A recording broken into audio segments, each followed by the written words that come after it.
Hi, everyone. I'm Josh Apter, founder of Manhattan Edit Workshop, and welcome to Sight, Sound, and Story Live, episode 25, Making the Grade, Color Correcting the TV Series. Tonight, we have an in-depth conversation about the creative work on some of television's most watched shows. Colorists Todd Bochner from Watchmen, Good Sam, Guilty Party, and more, and Billy Hobson from FBI's Most Wanted, Butter Falcon, Disney's Lady and the Tramp, and moderator Jason Druss, who will guide the conversation as Todd and Billy discuss their creative approach to color correction, as well as show examples of their extraordinary work. So I want to thank, as always, our master storyteller sponsors, AJA, American Cinema Editors, as well as technology sponsors Zeiss and Filmmaker U. And a shout out, as usual, to Janet Dalton and Jason Banky from UShop for doing all the technical heavy lifting and leaving the easy stuff to me, like doing this right now. If there's any issues, we will get them fixed as soon as we can. Just stand by, but we're not going anywhere, so please don't you. Enjoy tonight's show. Hi there, everyone. Welcome to another edition of Sight, Sound, and Story. I am here with Todd Bochner and Billy Hobson, two colorists over at Harbor Picture Company in Los Angeles. My name is Jason Druss. I'm a product marketing manager at Frame.io, previously a senior colorist at Warner Media Studios in Atlanta, and a colorist at NFL Films. So today we're going to be talking about some of the projects that Todd and Billy have worked on over the past few years. We're going to be talking about how they got into the color business, and we're going to talk about advice for aspiring colorists. And without further ado, let's kick it off. Hello, Todd and Billy. How are you guys tonight? How you doing, Jason? Hey, Jason, how are you? Wonderful, wonderful. Thank you so much, both of you, for your time and having this conversation. We all really appreciate it. Looking forward to digging in and talking about everything color correction. And as we get started, let's start off with your careers. We'll kick it off to Billy first. Can you tell us more about how you got started in color correction and how you ended up here at Harbor? Yeah, so I've kind of worked in the business since 2004, and I got my start on the front end of production. I worked at a rental company specializing in HD video back when tape was still a thing. So I was deeply immersed in that sort of front end technology. And then in 2009, I actually got a job at Technicolor, working as an engineer in on-location services. So dealing with dailies and workflow and monitoring and that sort of thing, and that sort of evolved into working with a lot of colorists and being sort of a bridge between dailies and the finishing group at Technicolor.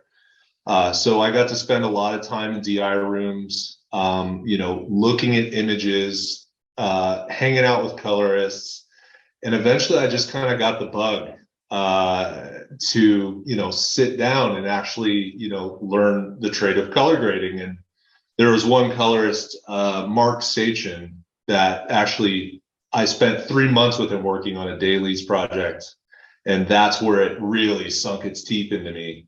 But unfortunately at Technicolor, it was kind of like, you're gonna be an engineer, like you're not gonna be a colorist.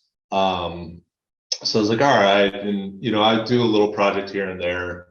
But in 2015, I had an opportunity to come to a company called Shed in Santa Monica, and one of the owners of that was the legend colorist Yvonne Lucas. So I started at Shed as an engineer with sort of an idea in the back of my head of like, well, maybe I could kind of work this into becoming more of a colorist, because we were a really small team. And what started off as sort of just kind of doing a little bit of everything, conform editing, VFX pulls, dailies, and color assisting. Eventually it got to a point where Yvonne would allow me to sort of pre-grade his stuff and then come in and critique me heavily. And give me little bits of advice from, his 30 plus years of experience. And I just absorbed as much of that as I can. And then eventually it just kind of got to a point where I was a colorist. It just sort of became, running client sessions and that sort of thing. It showed that they could trust me with the job. And here I am 6 years later.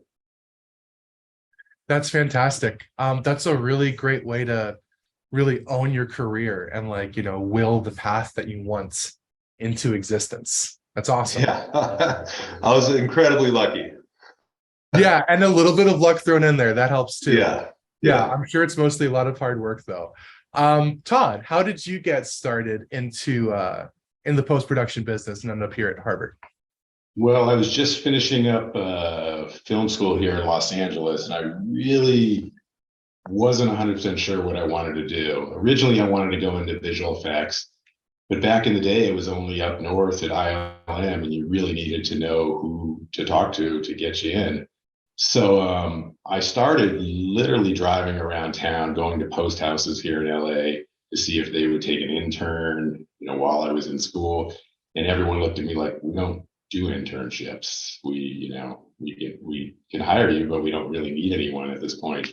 So I sat in on a place and said, look, kick me out of the way if I'm under your feet or anything. And I was there for 30 days. They hired me in the vault. I got to see everything that went on.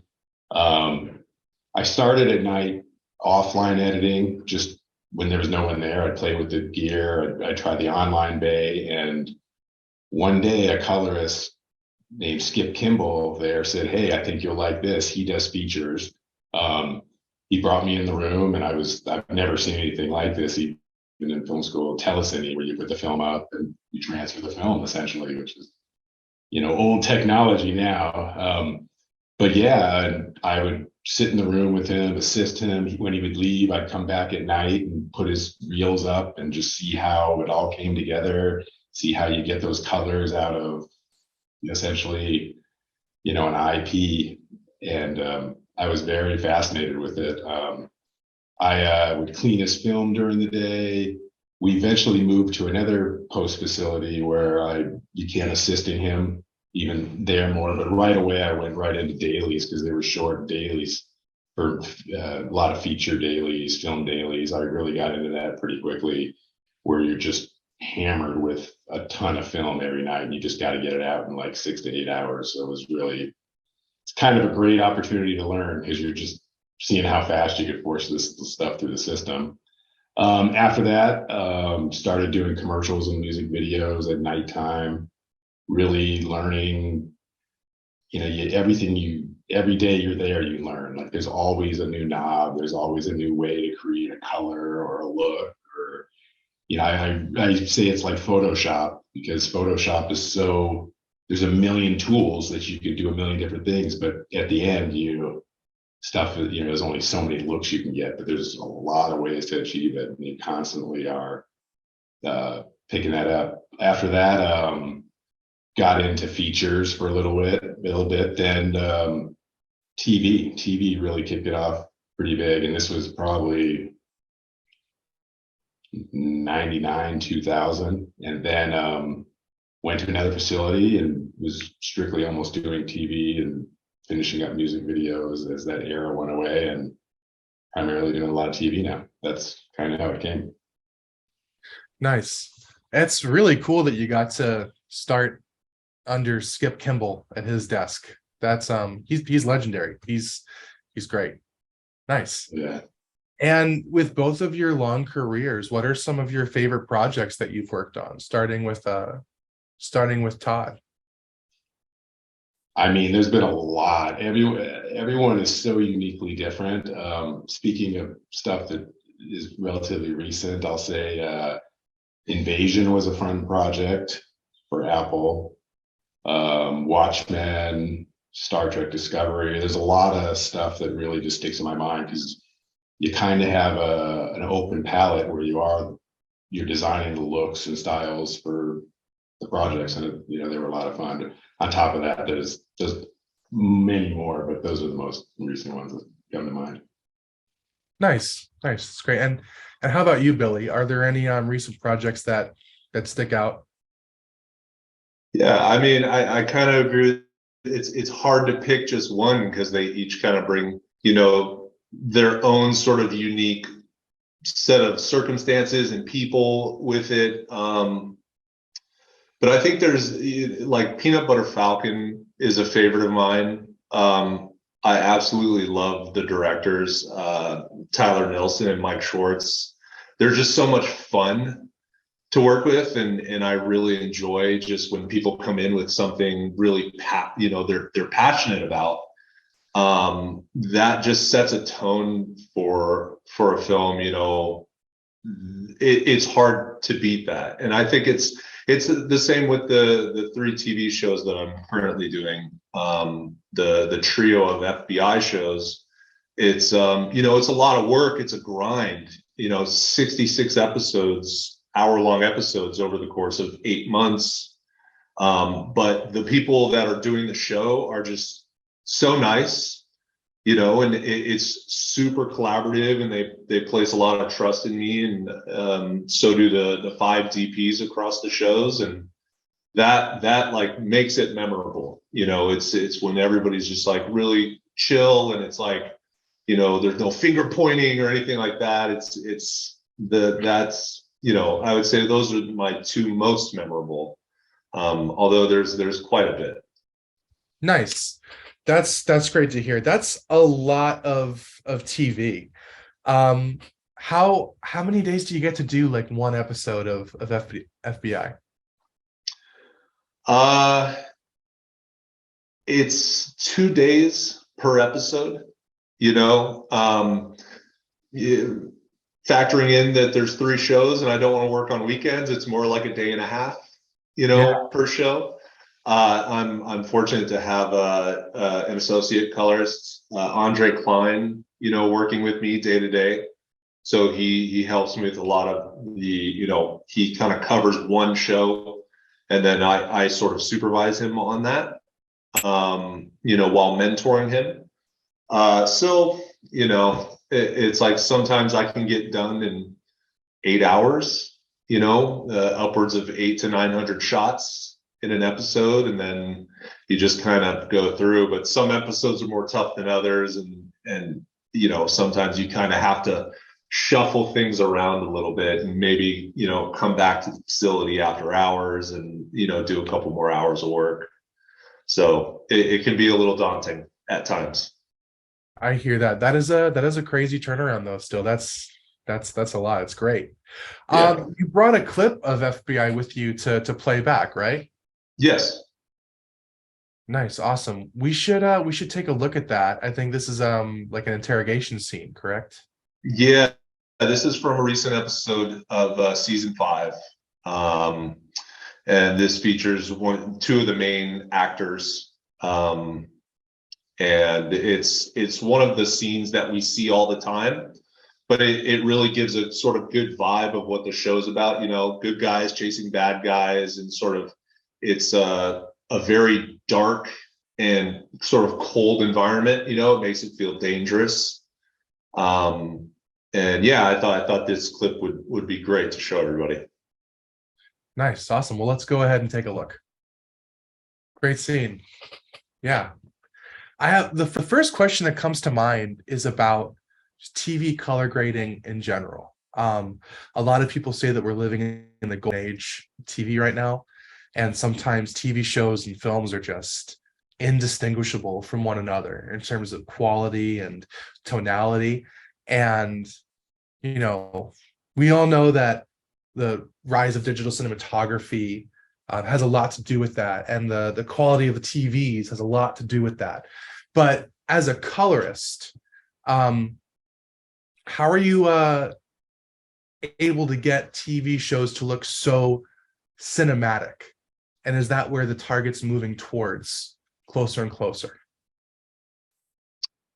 Yeah, I mean, it's a lot of it depends on how the show is shot. My approach to color grading is really to respect what the cinematographer has done. So if they're, if they're lighting in a more cinematic way, where they're sort of shooting within this range, this ratio, you can push it one way or another, but never too far. And, it's, it really just depends on the subject matter. Like an FBI, it's obviously going to be more dark and cinematic, and they're going to take a little bit more risks because it's a drama based thing. But you wouldn't necessarily have that same look for a rom-com.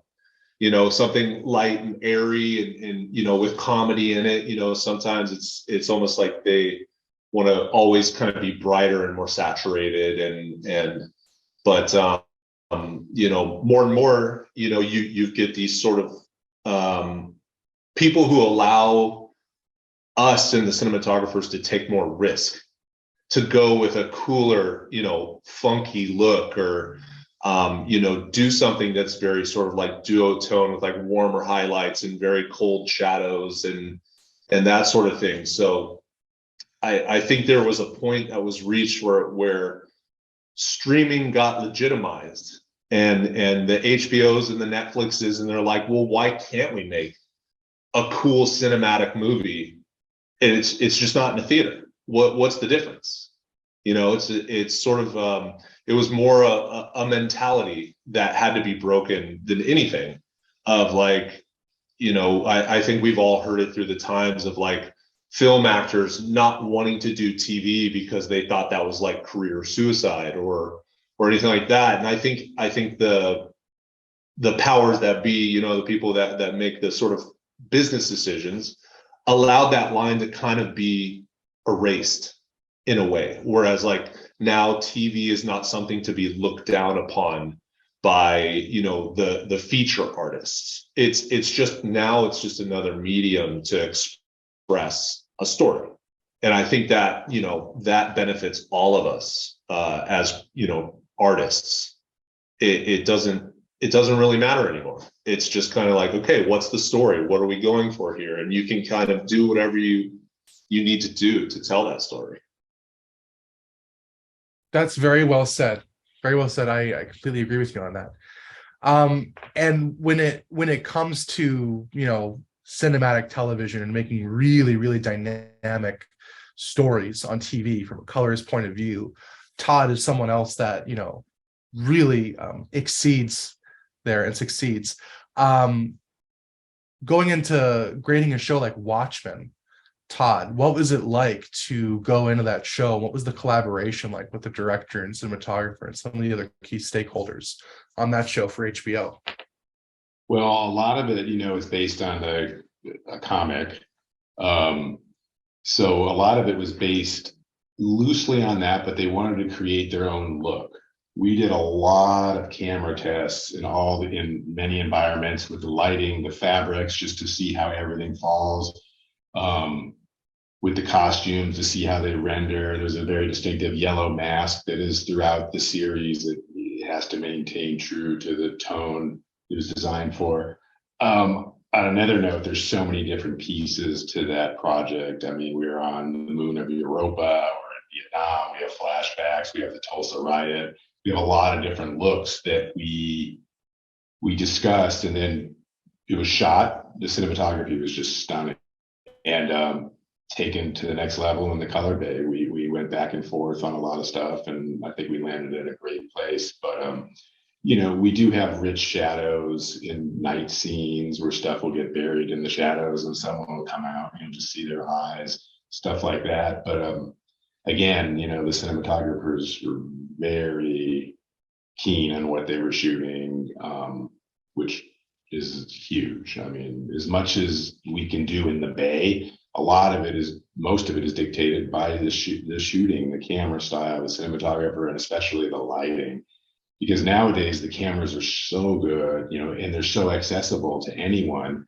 It's just picking up that style, that cinematic look that has been known over the years. Maybe you got dark shadows, maybe you have top light, front light. Everyone has a different style, but all these cameras are able to record them with perfection. So it's a lot up to lighting and the cinematography to put it in a good place for us to essentially, put the whipped cream on top and make it perfect.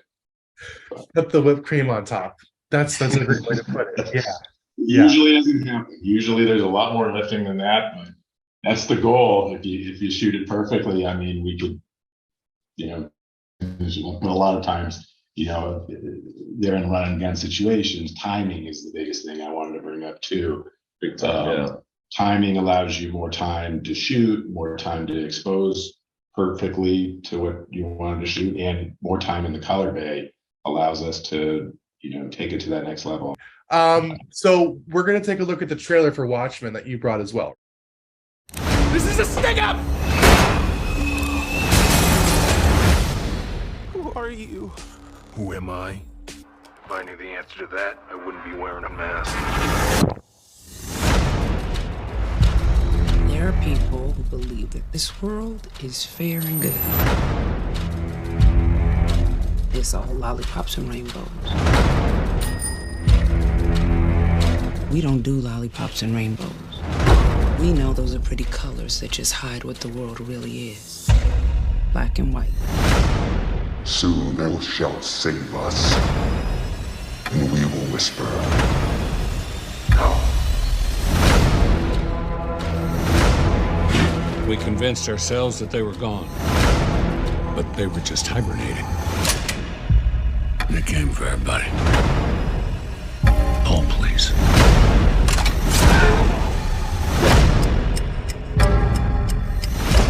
Coordinated simultaneous attacks at the homes of Tulsa PD. So the cops hide their faces, and now the bad guys don't know where they live.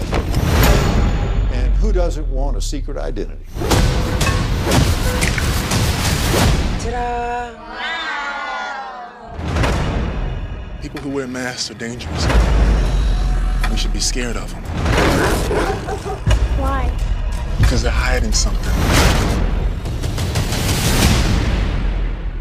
Lori Blake, FBI. You know how you can tell the difference between a masked cop and a vigilante? No. Me neither. There's a vast and insidious conspiracy at play. If I told you about it, your head would explode. Who are you? Maybe, I'm Dr. Manhattan. He lives on fucking Mars. You curse too much.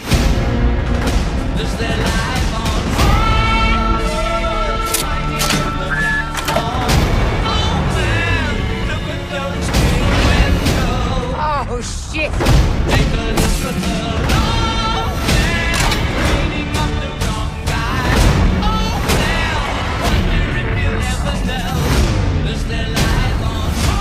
Nothing ever ends. It's only just begun.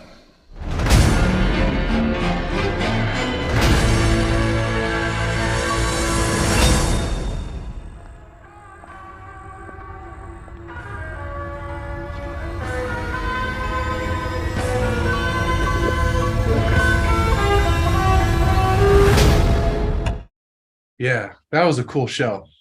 Love that one. Everyone loved that show. Yeah. Still holding out for a season 2. Hope one day. Yeah. One of the things I love about that trailer and also just in the show is like the very subtle tonality and difference between the show and the show within the show, that American hero story. Because remember the first time I saw that trailer, I was like, let's look, they went forward with the show. It's very wide. It's very interesting. And then you realize, it's the show within the show. Yeah, I imagine that must have been interesting to work on. That actually sequence, we spent some time setting looks to it. We really wanted to let all the colors, everything go through that usually don't see in a cinematic look. So they were oversaturated in the reds and and I think the magentas, and it was pushed, and those were loaded into the cameras as LUTs, and they shot that so they could visualize what it would look like on set. Yes, everything that had a look except one or two sequences, I built separate LUTs for, but we did have a master show LUT for the whole show. And then specifically a few of these where we did push further, I built something that would make it easy for them to visualize on set, and they could shoot through the look and get an idea of what they're getting. Nice. And do you find that you end up getting a better result on a show or movie that you work on from end to end when you're able to create those show LUTs in advance that they have on set, that come back to you in a certain way when it comes time to do the real finishing workflow? Well, these cameras have a lot of range in them. However, there's a sweet spot. Like, they want to be exposed in the sweet spot to get the best range, the best tonality, the best, shadows and highlights. I'm a big believer. You light, you shoot what you want, as close as you can to on set, and you bring it in, and we can take it to the next level. Sometimes, you're not as fortunate to do that, where they're out shooting something like we shot it warm, but we want it cool with warm highlights. And sometimes it is a compromise, and you can get there. But like this project, I mean, the LUT that I created for this, like, rolling off the dailies, they look fantastic. I mean, because the DP stuck with that. Like, no one was tinkering with it. Just this is the glasses we're looking through. This is the show LUT. And totally agree with that. That way you can light to that, you can see shadows. So dark shadows that fell off in this show, there's nothing there. Like, you're not bringing that out in the raw. And we designed it that way. And we were on the same page. Hey, these are black on your monitor. I'm not bringing those back. So there is a confidence that usually required to do that. But I feel your results are stronger that way. Nice, yeah.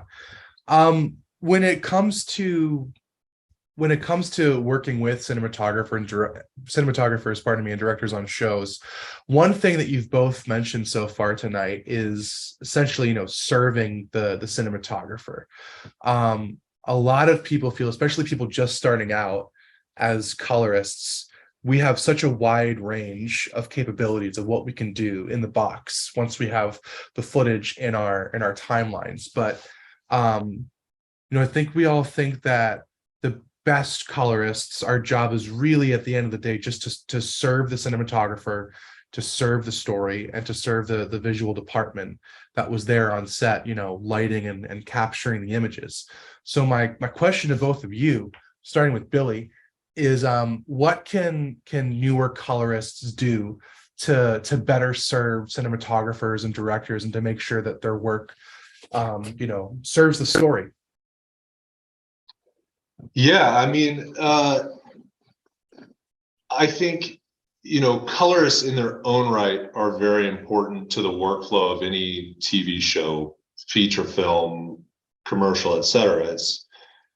But ultimately, at the end of the day, we are collaborators. We're not the ones going out and shooting this stuff. There's untold amounts of people on set all working together to bring together this vision and this story. And ultimately, it's us who sort of like, we're the ones getting handed the baby at the end of the process, and it's up to us to nurture that.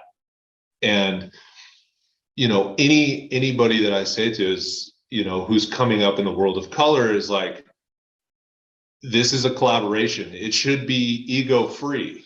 It's like, let me listen to you and you're going to listen to me. It's like, it's a mutual respect for one, each other's art, so I tend to know that, I'm not doing some incredible thing that no one else can do, but I want to be the best person to help you realize your vision at the end of the day.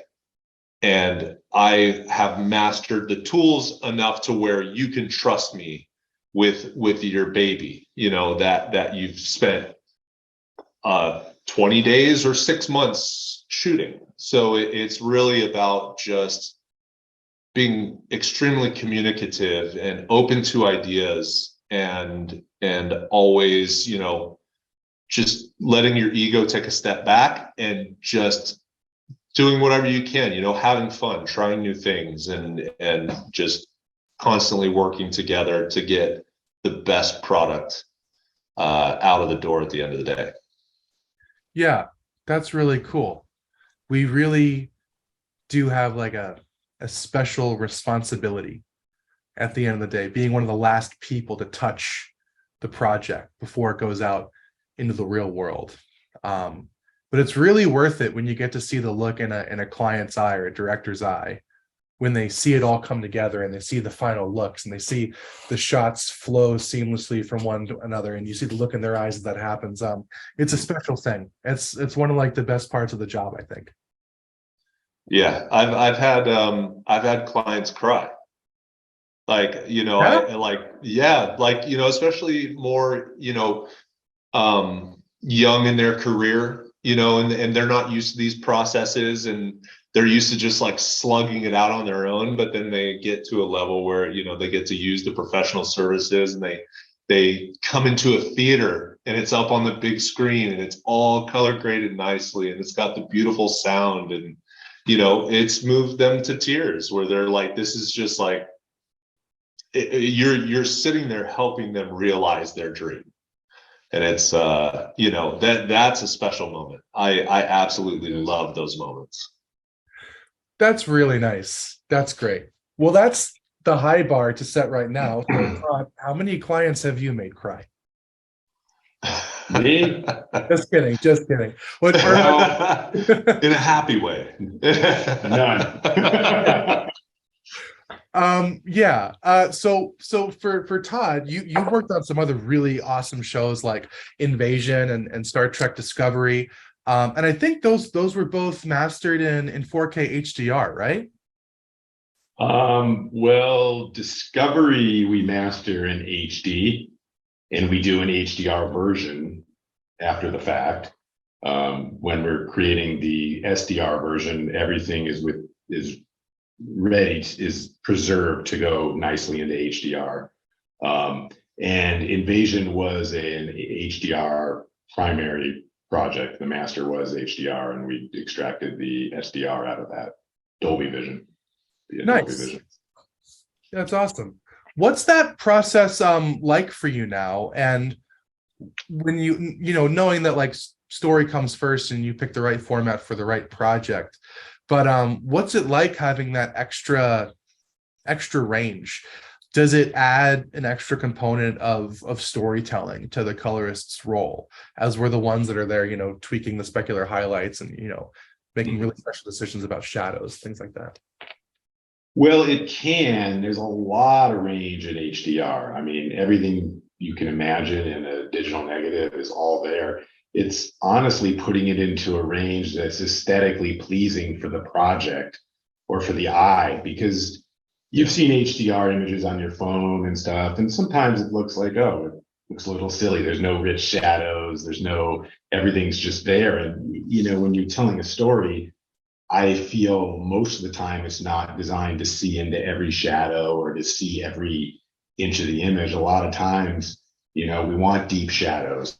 So we want stuff to go to black. And designing it in the HDR world is, it's fun because there's a lot of range. Sometimes it is a challenge, but it's definitely gives you, the canvas is much bigger than SDR in so many ways. And it is very exciting to be working in that. Almost, you know, every year more and more projects go exclusively HDR, and it's nice. It's definitely got a nice place.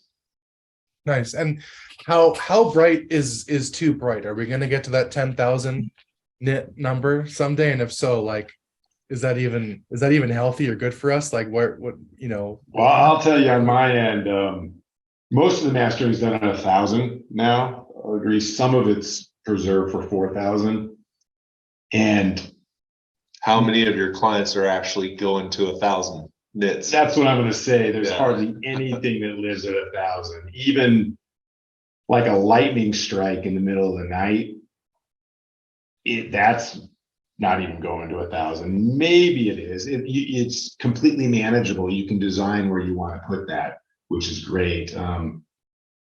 Yeah, not a lot of people are using the full palette. I mean, how about you, Billy? It's the same. I would say a noticeable trend now is like working in SDR, and then at least in my personal experience, like we'll do a theatrical version and do an HDR trim, and they'll fall in love with the sort of the SDR version, and they'll want to, you know, kind of squash everything down a little bit more in the HDR version, just so it's not, you know, ultimately it's like you want to maintain consistency through the product, right? So whether you're looking at it on just a regular SDR TV or an HDR device, you want it to feel like the same movie. So there's always part of that goes into the discussion of, you know, do we let these highlights ride? You know, because there's a lot of times where like practical lights, you know, light bulbs in fixtures and sort of things, what looks really good on SDRs, there's like this soft roll off and this sort of soft kind of light coming from it. Then when you go to HDR, it's very hard shapes and stuff like that. So a lot of times, like, you know, you'll let the HDR ride, but those are the things that you're kind of just focusing on. You know, other than that, it's kind of just let it ride like it is, and just doing little minor tweaks and details and stuff. Or overall, you just kind of clamp down the top a bit, just to let those highlights not.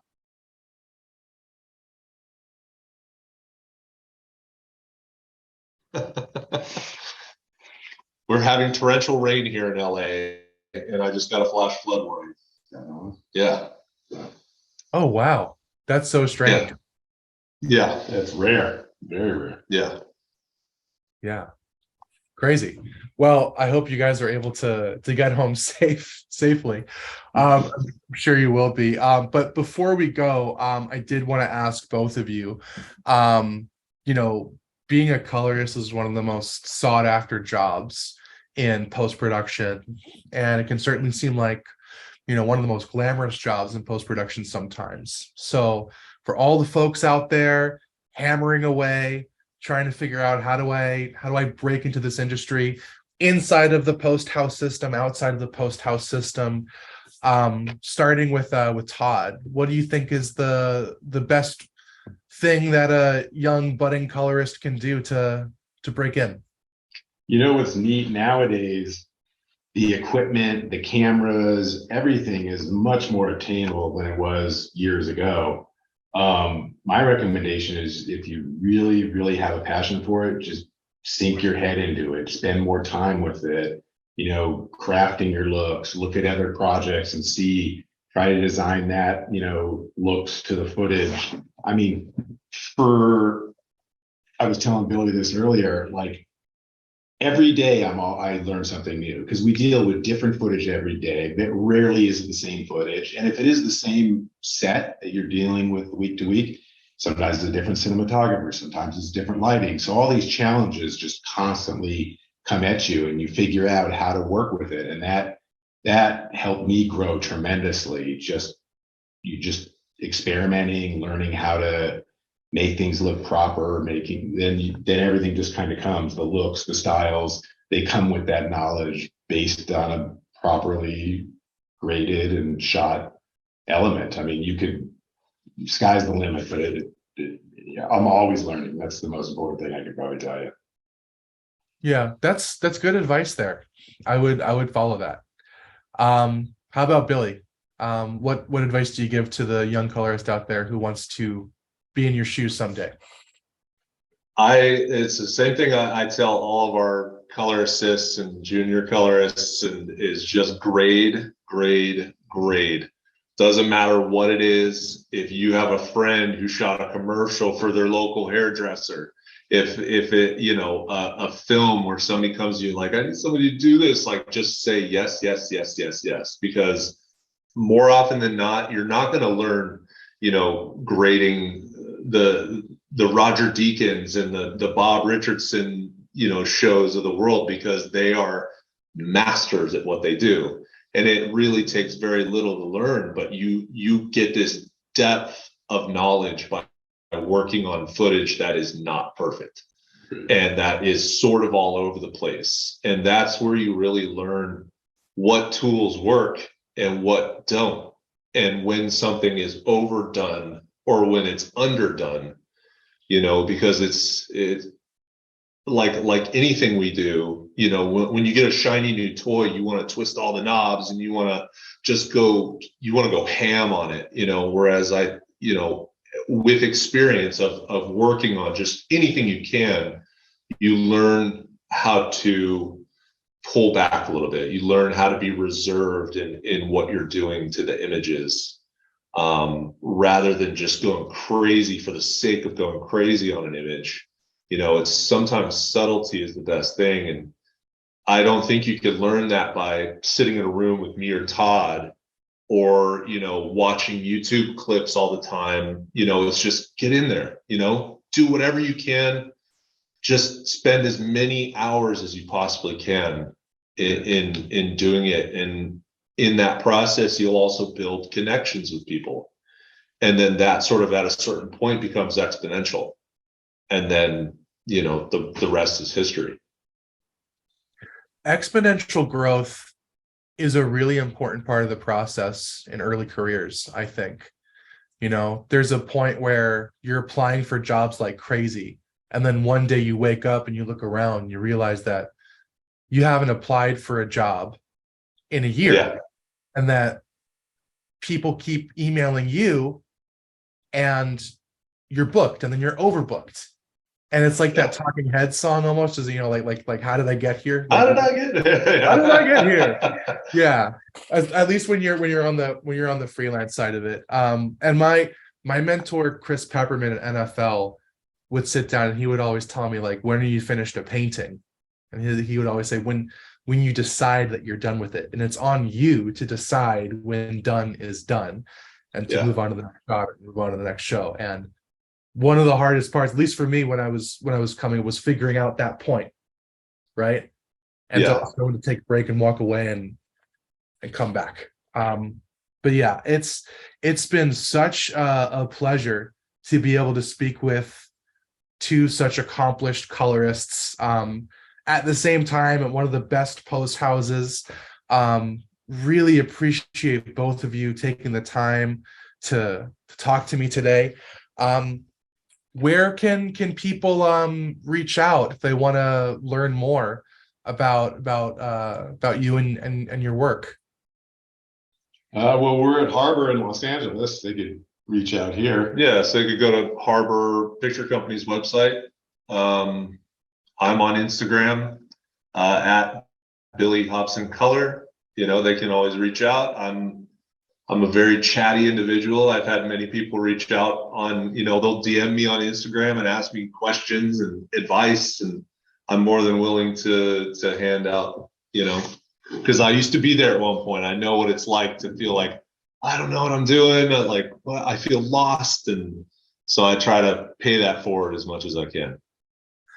That is so cool, and that's something that I try to tell people all the time too, that I didn't realize until I just went for it, is that colorists are a very friendly group of people, and we want to share knowledge. I think when the first season of Marvelous Mrs. Maisel came out on Amazon, I saw that Stephen Bodner over at Light Iron at the time did that. I think he's somewhere else now, but I'm on his Instagram and I'm like, should I DM him? I'm not going to DM him. What the hell, just go for it. And I did. And I was like, how did you accomplish this look for this scene? And 15 minutes later, he responded. And it was the best moment ever. Yeah, just to have a short conversation. But yeah, colorists are friendly people. We love sharing knowledge. And it's so cool that, for Billy, that you're, open to talking to folks. Todd, are you on Instagram as well? Yeah, I'll drop on there. I get a lot of people DMing me too. I'm TADOW 10274. Tadow 10274. That's my handle. Nice. Great. All right. Well, I think we'll wrap it up there. Thank you guys so much. This has been great. It's been a lot of fun. This has been Sight, Sound, and Story, and we'll see you all next time. Thanks for tuning in. Thanks again. Thanks, Jason. Thanks, everybody. Thanks to everyone for watching tonight's episode of Sight, Sound, and Story Live, Making the Grade, Color Correcting the TV Series. I hope you had a good time. Thanks again to Master Storyteller sponsors AJA, American Cinema Editors, and our technology sponsors Zeiss and Filmmaker U. As always, a shout out to Jason Banky and Janet Dalton, who make my job easy and make this all look so easy. You can always check out our YouTube channel for tons of full events and highlight videos. And if you like what you see, please subscribe. Thanks a lot.